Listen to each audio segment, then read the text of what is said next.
Hi పిల్లలు, మన channel all kids స్టోరీస్కి తిరిగి స్వాగతం. ఒక చెరువులో ఒక కప్ప ఆకాశాన్ని దగ్గరగా చూడాలని కలగంటూ ఉండేది. నేను పక్షుల్లా ఎగరాలని ఉంది అని ఆ కప్ప ప్రతిరోజు అనుకునేది.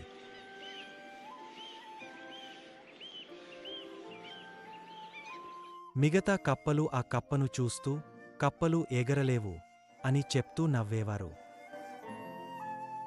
ఒకరోజు ఆ కప్ప ఒక సీతాకోకచిలుకను పట్టుకున్న సాలీడు నుంచి విడిపించి బయటపడేలా చేసింది. సీతాకోకచిలుక ధన్యవాదాలు చెబుతూ, నేను నీకు ఒక కోరిక తీర్చగలను, కోరుకో అని ఆ కప్పతో అంది. ఆ కప్ప ఏమాత్రం ఆలోచించకుండా వెంటనే నేను పక్షుల్లా ఎగరాలి అని చెప్పింది. సీతాకోకచిలుక, సరే, నీ కోరికను తీర్చగలను, కాని నువ్వు జాగ్రత్తగా ఉండాలి అని చెప్పింది. అది తన రంగులని ఊదుతూ కప్ప పైన మెత్తని పొగలతో ఎగరడానికి మంత్రం చేసింది. ఇప్పుడు నువ్వు పక్షుల్లా ఎగరగలవు అని సీతాకోకచిలుక ఆ కప్పతో చెప్పింది. కప్ప చాలా ఆనందపడిపోయింది. ఆ కప్ప మొదటిసారి ఆకాశంలో ఎగరడం ప్రారంభించింది. పెద్ద పక్షుల మేఘాల మధ్య ఎగురుతూ సంతోషంగా ఉంది. కాని కొద్దిసేపటికే కప్ప అలసిపోయింది.